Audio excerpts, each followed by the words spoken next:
Hello everyone, welcome to YouTube channel RPSC bio academy. हम जो chapter discuss कर रहे थे वो थी इम्यूनोलॉजी।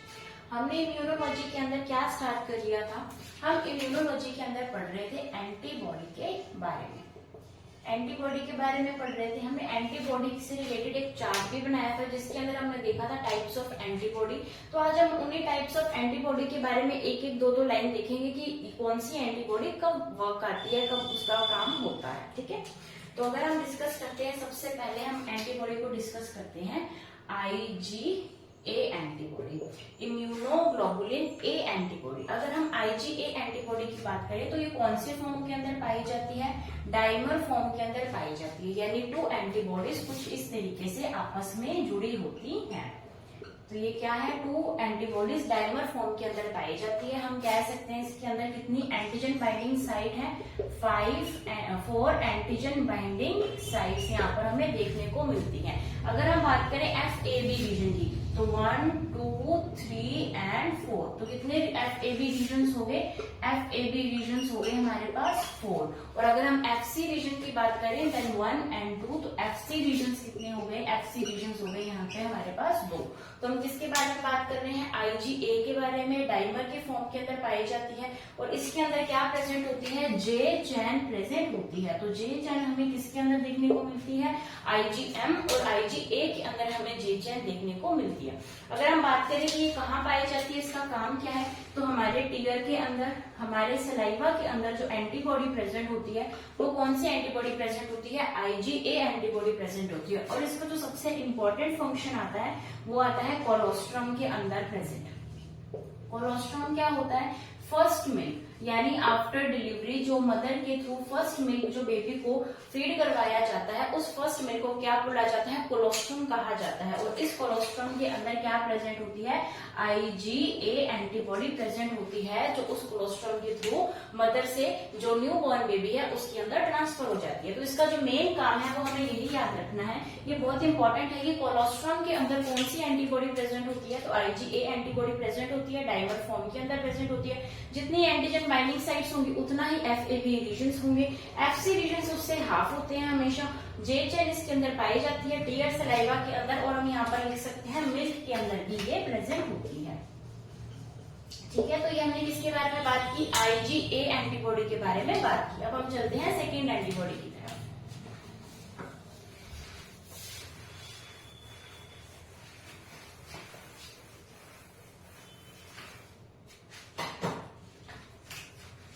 अभी हम डिस्कस करते हैं सेकेंड एंटीबॉडी IgD। अगर हम बात करें IgD एंटीबॉडी की किस फॉर्म के अंदर प्रेजेंट होती है? मोनोमर फॉर्म के अंदर ये हमें देखने को मिलती है। तो एंटीजन बाइंडिंग साइट्स कितनी हो जाएंगी? एंटीजन बाइंडिंग साइट्स यहाँ पर हमें देखने को मिलेंगी 2। FAB रीजन कितनी देखने को मिलेंगे? 2। FC रीजन कितने को देखने को मिलेगा? हमें 1। यानी ये किस फॉर्म के अंदर पाई जाती है? इस फॉर्म के अंदर हमें देखने को मिलती है। उसके बाद अगर हम बात करें IgD, तो IgD का क्या फंक्शन है, ये कब काम आती है? तो IgD का फंक्शन है कि ये हमारे बी लिम्फोसाइट को एक्टिवेट करने के अंदर काम आती है। तो D क्या करेगी? बी लिम्फोसाइट को एक्टिवेट करेगी। तो D B को एक्टिवेट करती है। यही किसका फंक्शन है? इम्यूनोग्लोबुलिन D या IgD का फंक्शन है। इसके अंदर एक और चीज आती है कि जब हमने ये एंटीबॉडी बनाई है मोनोमर की फॉर्म के अंदर, और यहाँ पर हमने क्या बनाया था? एक हिंज रीजन बनाया था। तो यहाँ पर क्या कर सकते हैं हम? कुछ एंजाइम्स के द्वारा जो है इन रीजन्स को अलग कर सकते हैं। जैसे कि ये रीजन को हमने अलग कर दिया और ये रीजन को हमने अलग कर दिया। तो इन रीजन्स को अलग करने के लिए यहाँ पर कुछ एंजाइम्स यूज किए जाते हैं सारी एंटीबॉडीज के अंदर, जिनको हम क्या बोलते हैं? Proteolytic enzymes.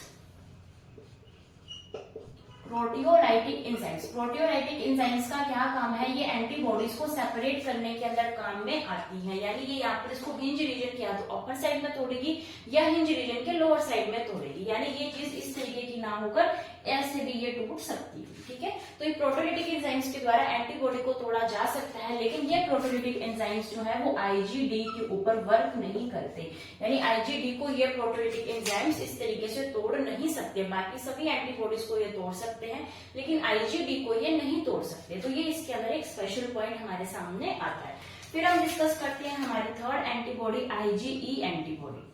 किसके बारे में बात करेंगे, आईजीई एंटीबॉडी। ये भी कैसी है, मोनोमर फॉर्म के अंदर पाई जाती है। तो इसके पास भी क्या होंगी, एंटीजन बाइंडिंग साइट्स कितनी होंगी, एंटीजन बाइंडिंग साइट्स इसके पास भी 2 होंगी। और अगर हम बात करें कि इसके पास एफएबी रीजन कितने होंगे, 2 होंगे, एफसी रीजन कितना होगा, 1 होगा। ठीक है, तो ये हमें इसके बारे में हम पहले भी डिस्कस कर चुके हैं। अब हम बात करते हैं आईजीई के बारे में। तो ये सबसे कम अमाउंट में यानी 1% से भी कम अमाउंट के अंदर एंटीबॉडी हमारी बॉडी के अंदर प्रेजेंट होती है आईजीई। ई से हम क्या याद रखेंगे, एलर्जी, यानी जब भी एलर्जी हो जाए, जब भी हमारी बॉडी के अंदर मास्ट सेल या फिर हम कह सकते हैं बेसोफिल्स, मास्ट सेल या बेसोफिल्स एक्टिव हो जाए और ये क्या रिलीज कर दें, हिस्टामिन को रिलीज कर दें। हिस्टामिन क्या करती है, वैसोडाइलेशन करती है। तो जब भी ये काम हो जाए तब कौन सी एंटीबॉडी वर्क करेगी, आईजीई एंटीबॉडी वर्क करेगी। जब वैसोडाइलेशन हमारी बॉडी में हो जाता है तो आईजीई एंटीबॉडी वर्क करती है, क्योंकि यहाँ पर क्या हुआ है, एलर्जी कॉज हो गई है। तो एलर्जी कॉज होने पर सबसे पहले आने वाली एंटीबॉडी कौन सी है, आईजीई एंटीबॉडी है। दोनों ही मोनोमर फॉर्म में है, दोनों के अंदर ही एंटीजन बाइंडिंग साइट्स भी सेम है, एफएबी रीजन भी सेम है, एफसी रीजन भी सेम है, लेकिन दोनों का फंक्शन ही यहाँ पर अलग अलग है। अब हम डिस्कस करते हैं 4th and 5th type of antibody.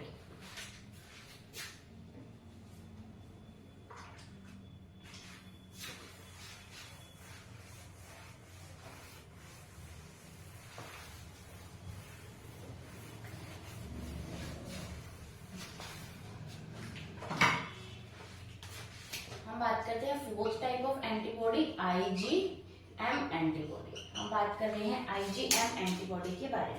IgM antibody कौन से फॉर्म के अंदर प्रेजेंट होती है, पेंटामर फॉर्म के अंदर प्रेजेंट होती है। एंटीजन बाइंडिंग साइट्स कितनी यहाँ पर होंगी, 10 एंटीजन बाइंडिंग साइट्स होंगी। एफएबी रीजन्स कितने होंगे, 10 होंगे। एफसी रीजन्स कितने होंगे, 5 होंगे, क्योंकि हमें पता है कि एफसी रीजन एफएबी रीजन्स के हाफ होते हैं। ठीक है, तो इनके अंदर भी क्या पाई जाएगी, जे चेन जो है पाई जाएगी। ये कौन सा इम्यून रिस्पॉन्स हमें शो करती है, प्राइमरी इम्यून रिस्पॉन्स ये शो करती है। तो ये क्या शो करेंगी, primary immune response. Primary immune response को शो करने वाली है। ऐसा हम क्यों बोलते हैं कि प्राइमरी इम्यून रिस्पॉन्स आईजीएम के द्वारा शो किया जाता है, क्योंकि सबसे पहले अगर कोई एंटीबॉडी हमारी बॉडी के अंदर लड़ने आती है तो सबसे पहले जो ओरिजिन हम कह सकते हैं, सबसे पहले बनने वाली, जो भी सबसे पहले हमारी बॉडी के अंदर बनेगी और क्या करेगी, फाइट करेगी, तो उस एंटीबॉडी कौन सी एंटीबॉडी होती है, आईजीएम एंटीबॉडी होती है। तो हमारी बॉडी के अंदर जब भी कोई पैथोजन या एंटीजन एंटर करता है तो हमारी बॉडी में सबसे पहले कौन सी एंटीबॉडी बनती है, तो सबसे पहले एंटीबॉडी आईजीएम एंटीबॉडी बनती है। और ये क्वेश्चन जो है, ये क्वेश्चन हमारी आरपीएससी पूछ भी चुकी है कि सबसे पहले कौन सी एंटीबॉडी फाइट करेगी, सबसे पहले आईजीएम एंटीबॉडी फाइट करेगी। उसके अलावा हम यहाँ पर पढ़ चुके हैं कि आईजीएम एंटीबॉडी का मॉलिक्यूलर वेट जो है वो सबसे ज्यादा होता है। आईजीएम का मॉलिक्यूलर वेट क्या होता है, सबसे ज्यादा होता है, सबसे ज्यादा भारी होती है। हम देख ही रहे हैं पेंटामर फॉर्म में है, 10, 10 एंड 5 यहाँ पर हमें साइड्स भी देखने को मिल रही है। तो उसका मॉलिक्यूलर वेट ऑब्वियसली क्या होगा, ज्यादा होगा। तो उसका मॉलिक्यूलर वेट ज्यादा है, प्राइमरी इम्यून रिस्पॉन्स के लिए ये क्या है, रिस्पॉन्सिबल है। उसके अलावा ये किसके अंदर हेल्प करती है, ऑप्सोनाइजेशन के अंदर हेल्प करती है। हमने डिस्कस किया था ऑप्सोनाइजेशन के अंदर कौन सी एंटीबॉडी वर्क करेगी, आईजीजी एंड आईजीएम। ये 2 ही एंटीबॉडीज ऐसी होती हैं जो ऑप्सोनाइजेशन के अंदर वर्क करती हैं। ऑप्सोनाइजेशन के बारे में हम पहले ही डिस्कस कर चुके हैं कि जैसे कोई एंटीबॉडी है, ये एंटीबॉडी क्या करती है कि यहाँ पर कोई एंटीजन प्रेजेंट है तो इस एंटीजन के साथ ये एंटीबॉडी क्या हो जाएगी, बाइंड हो जाएगी और इसको कहां तक ले जाएगी, एक फैगोसाइटिक सेल के पास ले जाएगी। तो किसी भी एंटीजन को एक फैगोसाइटिक सेल तक लेके जाना जहां पर क्या हो सके, उसका भक्षण हो सके, उसको मारा जा सके, और ये वेक्टर के रूप में यहाँ काम करती है। और इस वेक्टर को यहाँ पर क्या बोला जाता है, ऑप्सोनिन कहा जाता है। तो ऑप्सोनिन, तो एंटीबॉडी एक टाइप ऑफ ऑप्सोनिन है जो इस प्रक्रिया के अंदर हेल्प करती है ऑप्सोनाइजेशन के अंदर। और 2 तरीके की एंटीबॉडी है, ये वर्क कर सकती है, आईजीजी एंड आईजीएम। ठीक है, तो ये बहुत ही इंपॉर्टेंट हो जाती है हमारे लिए आईजीएम एंटीबॉडी। और हम डिस्कस करते हैं लास्ट टाइप ऑफ एंटीबॉडी।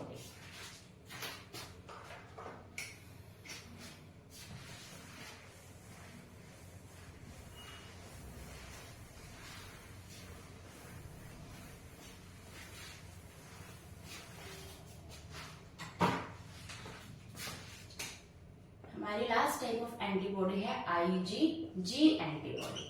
अगर हम बात करें आईजीजी एंटीबॉडी के अंदर तो आईजीजी एंटीबॉडी जो हमने कल जो लेक्चर के अंदर स्ट्रक्चर बनाई थी वो आईजीजी की ही बनाई थी। किस तरीके की होती है? मोनोमर फॉर्म के अंदर होती है। एफएबी रीजन्स कितने होंगे? 2। एंटीजन बाइंडिंग साइट्स कितनी होंगी? 2। एफसी रीजन्स कितना होगा? 1। तो सबसे पहले तो यहीं से ही क्वेश्चन पूछा जा चुका है। ये जो चीज है ये पूछी जा चुकी है, पहले ही ये क्वेश्चन जो है आरपीएससी पूछ चुकी है, तो हमें ये पता होना चाहिए। इसीलिए हमने सबका लर्न किया ताकि अगर इसकी बजाय किसी और का पूछ लिया जाए तो भी हमें पता होना चाहिए। ठीक है, तो ये हम डिस्कस कर चुके हैं। उसके बाद हम बात करते हैं कि आईजीजी के अंदर क्या होता है कि सबसे ज्यादा हाई अमाउंट के अंदर जो एंटीबॉडी पाई जाती है वो कौन सी एंटीबॉडी पाई जाती है? आईजीजी एंटीबॉडी ही पाई जाती है। उसके बाद हम डिस्कस करते हैं कि आईजीजी एंटीबॉडी का क्या काम है, ये कहाँ काम आती है। तो एक तो हमने अभी डिस्कस किया था ऑप्सोनाइजेशन के अंदर इसका काम है। ऑप्सोनाइजेशन के अंदर आईजीजी एंड आईजीएम जो है वो काम करेंगी। उसके अलावा न्यूट्रलाइजेशन के अंदर भी काम करती है, ये भी हम डिस्कस कर चुके हैं। न्यूट्रलाइजेशन क्या होता है?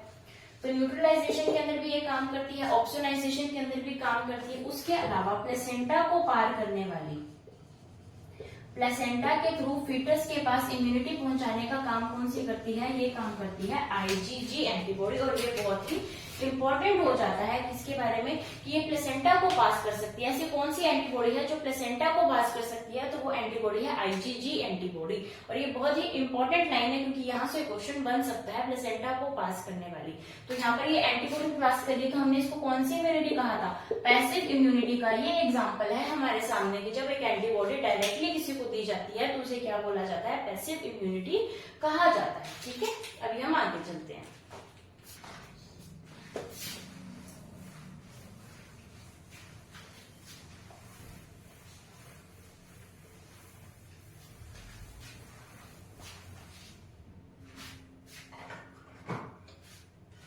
अभी हम डिस्कस करते हैं हमारा नेक्स्ट टॉपिक, इसके अंदर आता है वैक्सीन। वैक्सीन, वैक्सीन को हम हिंदी में जनरली हमारी भाषा में क्या बोल देते हैं? टीका बोल देते हैं। क्या बोल देते हैं? टीका। हम कहते हैं ना हमने कोरोना का टीका लगवाया था, तो हमने कोरोना की वैक्सीन लगवाई थी। तो अगर हम बात करें, सबसे पहले हमें ये पता होना चाहिए कि इंजेक्शन के अंदर और टीके के अंदर फर्क होता है। टीका क्या होता है? वैक्सीन। इंजेक्शन हम कभी भी लगवा सकते हैं, लेकिन जो टीका होता है वो हमें इम्यूनिटी प्रोवाइड करवाता है। ये हम धीरे धीरे समझेंगे कि किस तरीके से। ठीक है, अभी हम किसके बारे में बात कर रहे हैं? वैक्सीन के बारे में बात कर रहे हैं। और ये हमारे लिए बहुत इंपॉर्टेंट होता है क्योंकि अभी हमारे यहाँ पे क्या गया है? कोरोना वायरस के बारे में हम बात करते हैं और वहां पर भी हम सबने क्या लगवाई थी? वैक्सीन लगवाई थी। तो हमें पता होना चाहिए कि वो वैक्सीन कौन से तरीके की वैक्सीन थी जो हमारे बॉडी के अंदर इंजेक्ट की गई है, कौन सा टीका हमने लगवाया था, हमें वो उसके बारे में नॉलेज होनी चाहिए। अब हम बात करते हैं वैक्सीन। तो वैक्सीन जो वर्ड है ये किससे आया है? ये आया है वैका से। वैका का मतलब होता है काउ। तो काउ से हमारी वैक्सीन बनी है। काउ से हमारी वैक्सीन कैसे इसको हमने वैका से क्यों लिया, इसका नाम वैक्सीन क्यों पड़ा, ये हम अभी डिस्कस करते हैं। तो हमें पता है कि जो इम्यूनोलॉजी का फादर है वो फादर कौन है? Edward Jenner. तो इम्यूनोलॉजी के फादर कौन है? Edward Jenner. एडवर्ड जेनर है इम्यूनोलॉजी के फादर। और ये भी हम डिस्कस कर चुके हैं कि इनको इम्यूनोलॉजी का फादर क्यों कहा जाता है, क्योंकि इन्होंने क्या किया था? स्मॉल पॉक्स का टीका जो है वो इंजेक्ट किया था, यानी स्मॉल पॉक्स के जो वैक्सीन है उसको इन्होंने बनाया था। तो स्मॉल पॉक्स की वैक्सीन बनाने वाले फर्स्ट साइंटिस्ट कौन से थे? Edward Jenner. इसीलिए इन्हें क्या बोला जाता है? फादर ऑफ इम्यूनोलॉजी कहा जाता है। अभी हम डिस्कस करते हैं कि इन्होंने किस तरीके से स्मॉल पॉक्स वैक्सीन को डिस्कवर किया। इन्होंने क्या देखा कि जो भी गायों को पालने वाले लोग होते हैं, जिन्हें हम क्या बोलते हैं? ग्वाला बोलते हैं। गायों को पालने वाला कौन होता है? ग्वाला होता है। इन्होंने देखा कि जो ग्वाला है उनकी जो बॉडी है उनके अंदर जो है बहुत सारे इन्होंने निशान देखे। ग्वालों की बॉडी के ऊपर इन्होंने क्या देखे? निशान देखे, जिसे हम क्या कहते हैं? जिसे हम कह देते हैं स्कैब्स। उन्होंने स्कैब्स देखे या उन्होंने निशान देखे और उन्होंने देखा कि जो ग्वाले होते हैं इनको कभी भी स्मॉल पॉक्स नहीं होता। ग्वालों को कभी भी स्मॉल पॉक्स नहीं होता, ये इन्होंने ऑब्जर्व किया। और उन्होंने क्या ऑब्जर्व किया कि उन ग्वालों के अंदर निशान या फिर स्कैब्स पाए जाते हैं।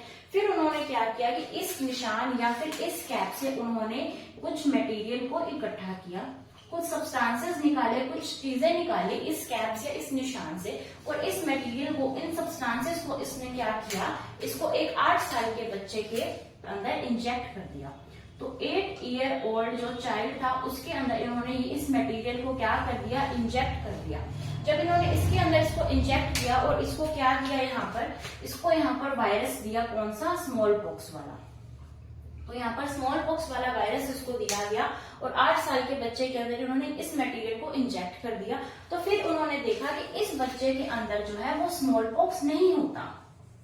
क्या देखा इन्होंने, इसके अंदर स्मॉल पॉक्स नहीं होता। और जब उन्होंने ये चीज देखी तो उनको पता लग गया कि इस मटेरियल में कुछ ना कुछ ऐसी खास बात है जो इसको क्या प्रोवाइड करवा रही है, इन बच्चों को, इस बच्चे को क्या प्रोवाइड करवा रही है, इम्यूनिटी प्रोवाइड करवा रही है, जिसकी वजह से वो बच्चा स्मॉल पॉक्स से बच गया। तो इसी तरीके से फर्स्ट वैक्सीन की डिस्कवरी हुई जिसके हम कहते हैं स्मॉल पॉक्स वैक्सीन। और डिस्कवरी किसने की, एडवर्ड जेनर ने की। फिर इसी चीज को बेस बनाकर अलग अलग डिस्कवरीज हमारी जो है हिस्ट्री के अंदर हम देखते हैं कि किस तरीके से जो है वैक्सीन जो है हमारी जो बनी है। ठीक है, अभी हम चलते हैं कि एडवर्ड जेनर के बाद क्या और भी ऐसे साइंटिस्ट थे जिन्होंने इसके ऊपर वर्क किया और वैक्सीन को डिस्कवर किया।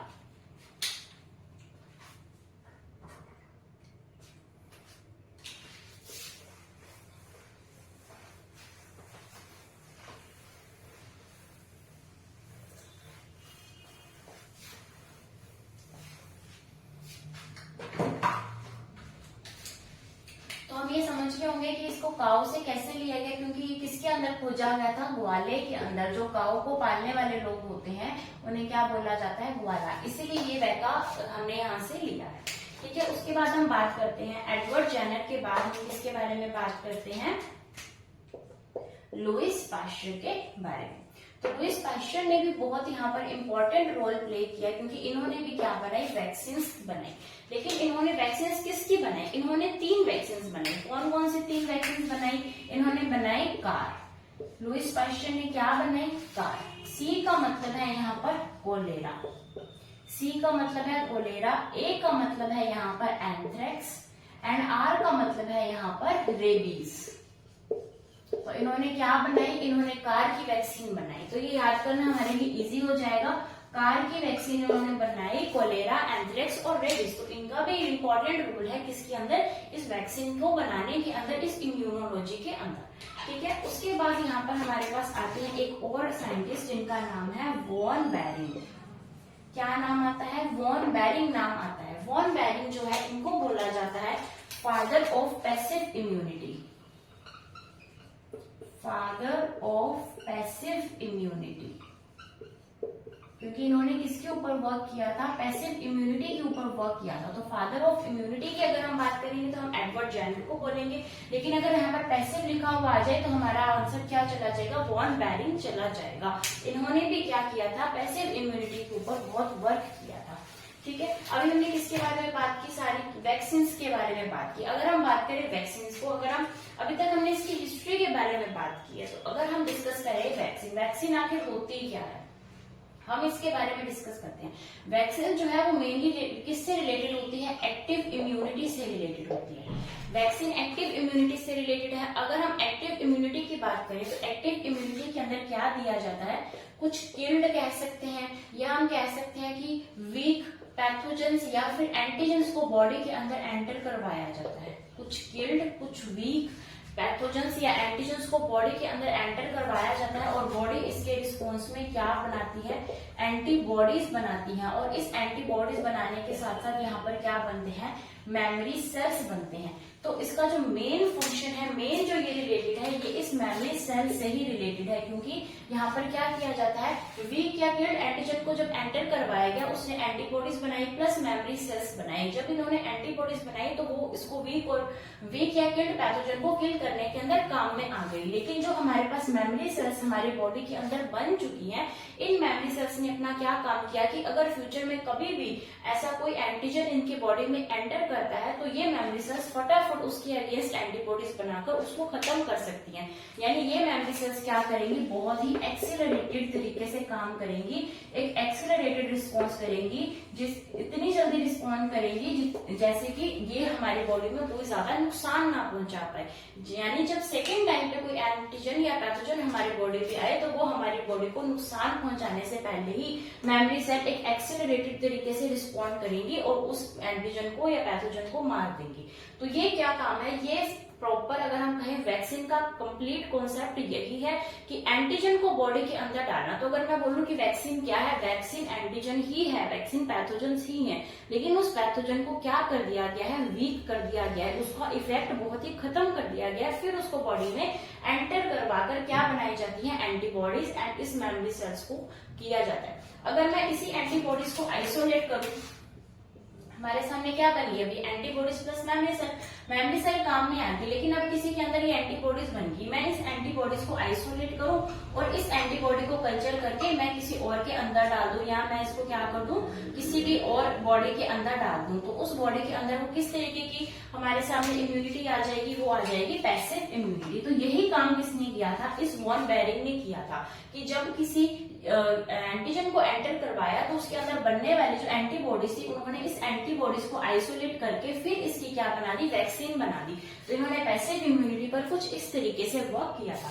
लेकिन हमें तो इतना ही पता होना चाहिए कि पैसिव इम्यूनिटी के फादर कौन है, वॉन बेरिंग। और वैक्सीन का नॉर्मल कॉन्सेप्ट क्या है, यानी अगर आपसे पूछा जाए कि टीके में आखिर होता क्या है, तो टीके में रोग कारक ही होते हैं, एंटीबॉडीज नहीं होती, एंटीजेंस ही होते हैं, और ये किसके ऊपर बेस्ड है, एक्टिव इम्यूनिटी के ऊपर ही बेस्ड है।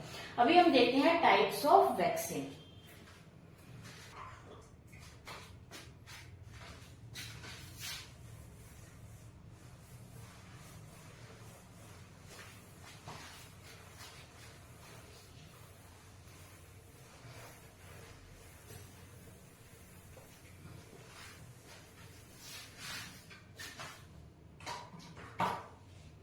अभी हम डिस्कस करते हैं टाइप्स ऑफ वैक्सीन। तो यहाँ पर 3 टाइप ऑफ वैक्सीन आती है। सबसे पहले हम पढ़ते हैं फर्स्ट जनरेशन वैक्सीन।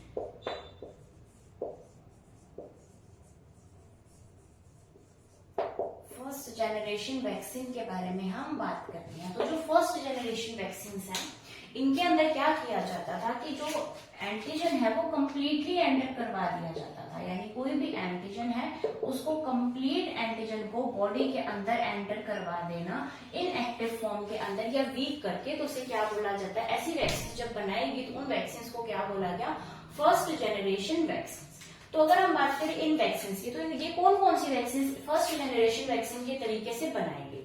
सबसे पहले हम यहाँ पर बात करते हैं live attenuated vaccine. Live attenuated vaccine की अगर हम बात करें, लाइव का मतलब ये क्या है, जिंदा। एटीन्यूएटेड का मतलब क्या है कि ये बहुत ही ज्यादा वीक है या इनएक्टिव है, लेकिन कैसे ये जिंदा है। तो इस तरीके से कुछ वैक्सीन बनाएगी, जैसे कि स्मॉल पॉक्स। स्मॉल पॉक्स इस तरीके से बनाएगी, जैसे कि इन्फ्लुएंजा। इन्फ्लुएंजा भी इस तरीके से बनाई गई है, ठीक है। उसके अलावा यहाँ पर बनाई गई है ओपीवी, ओरल पोलियो वैक्सीन। कौन सी वैक्सीन है, ओरल पोलियो वैक्सीन। तो ओपीवी वैक्सीन भी इस तरीके से बनाई गई है। उसके अलावा यहाँ पर कौन सी वैक्सीन बनाई गई है, बीसीजी। इसके बारे में हम पहले भी डिस्कस कर चुके हैं, bacillus Calmette Guerin. Bacillus Calmette Guerin, हमें इन सब की फुल फॉर्म भी पता होनी चाहिए। तो ये सारी वैक्सीन कौन सी है, ये वैक्सीन है लाइव एटीन्यूएटेड वैक्सीन, यानी ऐसी वैक्सीन जो कि एंटीजन के जिंदा थे, उनकी जिंदा एंटीजन से बनाई गई है, लेकिन उनको वीक कर दिया गया, जैसे कि स्मॉल पॉक्स है, इन्फ्लुएंजा है, ओपीवी है, बीसीजी है। ये हमने 4 लर्न करनी है इसके अंदर। फिर हम देखते हैं सेकेंड टाइप ऑफ किस तरीके से बनाएगी फर्स्ट जनरेशन में। इसके अंदर क्या कर दिया गया, हीट किल्ड कर दिया गया, यानी उनको मार दिया गया। एंटीजन को मारकर बनाए जाने वाली वैक्सीन भी हमारे सामने आती है। तो एंटीजन को मारकर बनाने वाली वैक्सीन कौन सी है, इसके बारे में हम वैसे भी पढ़ चुके हैं। हमने देखी थी रेबीज, हमने देखी थी कोलेरा, इसके अंदर आ जाएगी प्लेग, इसके अंदर आ जाएगी टाइफॉइड। तो ये वैक्सीन कैसी है, ये वैक्सीन ऐसे बनाई गई कि इनके अंदर जो एंटीजन है उनको हीट किल्ड कर दिया गया, फिर ये वैक्सीन हमारे सामने बनकर आती है। फिर हमारे सामने आती हैं टॉक्सॉइड वैक्सीन। कौन सी वैक्सीन आती है, टॉक्सॉइड, यानी हमने इसका टॉक्सिन्स को यूज करके हमने जब एंटीबॉडीज बनाए तो उसे टॉक्सॉइड कहा जाता है। टॉक्सॉइड क्या कहते हैं, वैक्सीन कहते हैं। तो इसके अंदर जो एग्जाम्पल पढ़ने हैं वो हमने पढ़ना है डिप्थीरिया एंड टिटनस। बस दो ही एग्जाम्पल इसके अंदर हमने देखने हैं, डिप्थीरिया एंड टिटनस। तो ये किस तरीके की वैक्सीन है, टॉक्सोइड टाइप ऑफ वैक्सीन है, फर्स्ट जनरेशन वैक्सीन है। और लास्ट के अंदर हमारे पास आ जाती है यहाँ पर कॉम्बिनेशन वैक्सीन। कौन सी वैक्सीन आएंगी, कॉम्बिनेशन वैक्सीन यहाँ पर हमारे सामने आएंगी। और इसका जो एग्जाम्पल्स हमने याद करना है, इसका एग्जाम्पल्स करना है MMR, measles, mumps and rabies. क्या याद करना है, मीजल्स, मम्स एंड रेबीज। तो मीजल, मम्स एंड रेबीज ये कैसी है, ये कॉम्बिनेशन वैक्सीन है। इसके अलावा कॉम्बिनेशन वैक्सीन हमने पहले भी एक याद की थी, DPT, जिसके अंदर हमने याद किया था डिप्थीरिया, पर्ट्यूसिस एंड टिटनस। ये दोनों ही कैसी है, कॉम्बिनेशन वैक्सीन है। इसके अंदर तीन चीजों की वैक्सीन हमें साथ में मिल रही है, जैसे कि डिप्थीरिया, पर्ट्यूसिस एंड टिटनस। यहाँ पर टाइफॉइड नहीं है, यहाँ पर क्या है, टिटनस है। ठीक है, और यहाँ पर मीजल्स, मम्स एंड रेबीज, इनकी वैक्सीन हमें एक साथ मिलती है। ठीक है, तो ये कौन सी वैक्सीन होगी, कॉम्बिनेशन वैक्सीन होगी। और ये सारी वैक्सीन कौन सी है, फर्स्ट जनरेशन वैक्सीन है, जिसके अंदर कंप्लीट एंटीजन को बॉडी के अंदर एंटर करवाया जाता था। अब हम देखते हैं सेकेंड जनरेशन वैक्सीन कौन कौन सी है।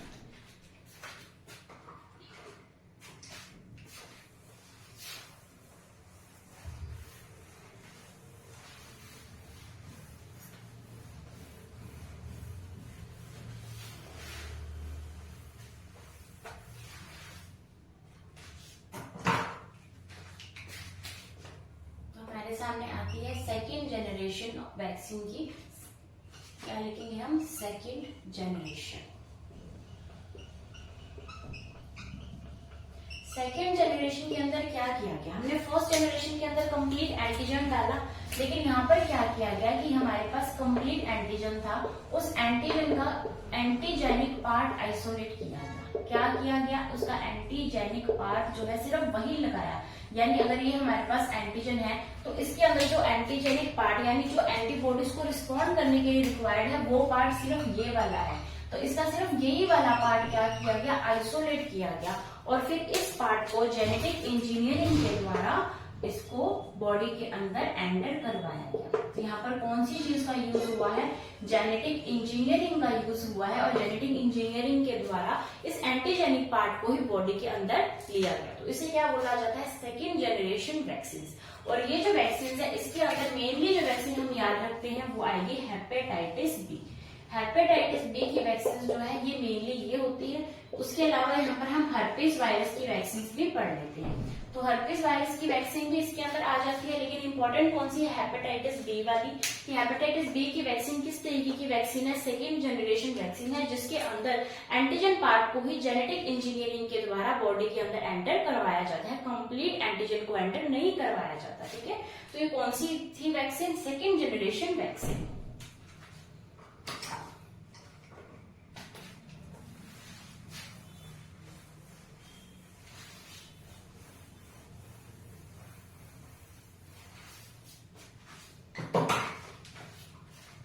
हमारे सामने आती है थर्ड जनरेशन वैक्सीन।